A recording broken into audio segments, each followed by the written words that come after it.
ഖമ്മാരോ 2 sun and net steel വന്നൊരു കന്നഡ മൂവിയാണ് recently. ഈ ഒരു മൂവി ഓർത്തിരിക്കാനായിട്ട് ഒത്തിരി കാരണങ്ങളുണ്ട്.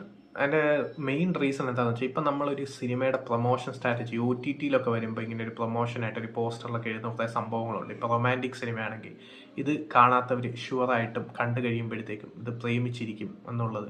എന്ന് വെച്ചാൽ റൊമാൻസ് വരാത്തവർക്ക് റൊമാൻസ് വരുത്തിക്കുന്ന സോൾമേറ്റിനെ കണ്ടുപിടിക്കാൻ പ്രേരിപ്പിക്കുന്ന മൂവിയാണിത് എന്നുള്ളൊരു സംഭവമൊക്കെ ഉണ്ട്. സോ ഇപ്പോൾ ഇതൊരു ഹൊറർ കൈൻഡ് ഓഫ് മൂവി ആയതുകൊണ്ട് തന്നെ ഇതിൻ്റെ പ്രൊമോഷൻ എങ്ങനെയാണെന്ന് വെച്ചാൽ ഇത് കുറേ പേരെ ഡിസ്റ്റർബ് ചെയ്ത് ഇത് കുറേ പേരെ പേടിപ്പിച്ചെന്ന് ഞങ്ങൾ അറിഞ്ഞു. സോ ലൈറ്റ്സ് ഓൺ ചെയ്ത് വേണം ഈ ഒരു മൂവി കാണാൻ എന്നുള്ളൊരു സംഭവമൊക്കെ ഉണ്ടായിരുന്നു. ഈ ഒരു മൂവി കാണാനായിട്ടുള്ള ഒരു സംഭവം അതായിരുന്നു.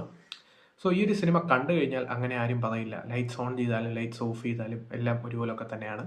കാരണം എന്താണെന്ന് വെച്ചാൽ ഇതിൽ മൂവിയിൽ ജംസ്കെയർ ആയിട്ട് കാണിച്ചിരിക്കുന്ന സീക്വൻസസ് ഒക്കെ വളരെ ഓൾഡ് സ്കൂൾ ആയിട്ടുള്ള സീക്വൻസ് ആണ്. ഇപ്പോൾ എക്സാമ്പിൾ പറയുകയാണെങ്കിൽ ഈ ഒരു കമാരോ 2 എന്നാണ് ഈ സ്ഥലത്തിൻ്റെ പേര്. സോ ഒരു കമാരോ എന്ന് പറയുന്ന ഒരു സ്ഥലത്തിലോട്ട് 2 കിലോമീറ്റർ മാത്രം ഉള്ളപ്പോഴത്തേക്കും ആ ഒരു ക്യാരക്ടർ വരുന്നത്, ഒരു ക്യാരക്ടർ സ്ട്രേഞ്ച് ആയിട്ടുള്ള ക്യാരക്ടർ ഉദ്ദേശിച്ചെന്ന് തോന്നുന്നു. പക്ഷെ നൈസായിട്ട് പാളിയിട്ടുണ്ട്. കാരണം ഒരു ലാമ്പൊക്കെ പിടിച്ച് ഈ ഒരു കമ്പിളിപ്പത പോലത്തെ സംഭവമൊക്കെ ഇട്ട് മുഖം കാണിക്കാതെ അങ്ങനെയുള്ളൊരു സംഭവമാണ്. എപ്പോഴും വഴി കാണിച്ചു കൊടുക്കാനായിട്ടാണ് തോന്നുന്നു ആ ഒരു ക്യാരക്ടർ വരുന്നത്. സോ ഒരു വഴി കാണിച്ചു കൊടുക്കുക, ഇങ്ങനെ പ്രേതം ഭൂതം അതുപോലത്തെ ഒരു ക്യാരക്ടറിനെ കൊണ്ടുവന്നിരിക്കുന്ന ബ്രില്യൻസ് ആരും കാണാതെ പോകരുത്.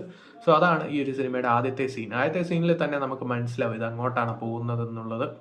സോ പിന്നെ പ്രിയങ്ക ഉപേന്ദ്രയുടെ ക്യാരക്ടർ കാണിക്കുന്നു. പ്രിയങ്ക ഉപേന്ദ്രയുടെ ക്യാരക്ടർക്ക് സ്റ്റാർട്ട് ചെയ്യുന്ന തന്നെ ഉറക്കമൊക്കെ എഴുന്നേറ്റ് വരുമ്പോഴത്തേക്ക് ഈ അനിയത്തിയുടെ ഫോട്ടോ മുന്നിലുണ്ട്. സോ ഹായ് സിസ് എന്ന് പറഞ്ഞ് എഴുന്നേറ്റ് വരുന്നതാണ്. സോ ഒരു പാരാനോർമൽ ആക്ടിവിസ്റ്റ് ആണ്, അതിനെക്കുറിച്ചൊക്കെ പറയുന്ന സീക്വൻസസ് ആണ് പിന്നെ കാണിക്കുന്നത്.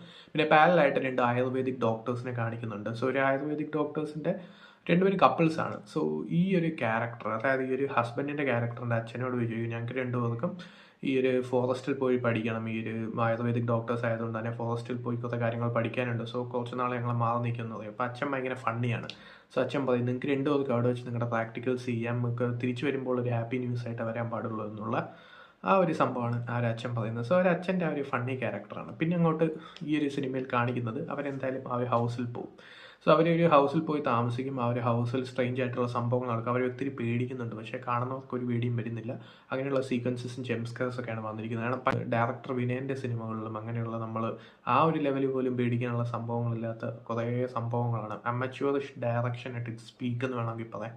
അതിനോട് തന്നെ പെർഫോമൻസ് വൈസ് പ്രിയങ്ക ഉപേന്ദ്രയ്ക്ക് അത്യാവശ്യം നല്ലൊരു ആക്ട്രസ് ആണെങ്കിൽ ആ ഒരു പെർഫോമൻസ് ഒക്കെ കാണുമ്പോഴത്തേക്കും ആ ഒരു വീക്ക് ഡയറക്ഷൻ കാരണവും അതുപോലെ ആ ഒരു പെർഫോമൻസ് എടുക്കാൻ ആ ഡയറക്ടറിന് സാധിക്കാത്തൊരു വേർഷൻ നമുക്ക് കാണാം. അതാണ് സിനിമയുടെ പ്രധാന പ്രശ്നം. സോ ഈ സിനിമ മുന്നോട്ട് പോകും തോറും ഇപ്പോൾ ക്ലൈമാക്സ് ആണെങ്കിലും ബാക്കിയുള്ള സംഭവങ്ങളാണെങ്കിലും ഒന്നും തന്നെ ഒരു നമുക്ക് ആ ഒരു ഹൊറർ ഫീലോ ഒരു കൈൻഡ് ഓഫ് ഫീലും ക്രിയേറ്റ് ചെയ്യിപ്പിക്കാതെ പോകുന്നതാണ് ഈ ഒരു സിനിമയുടെ പ്രധാന പ്രശ്നം.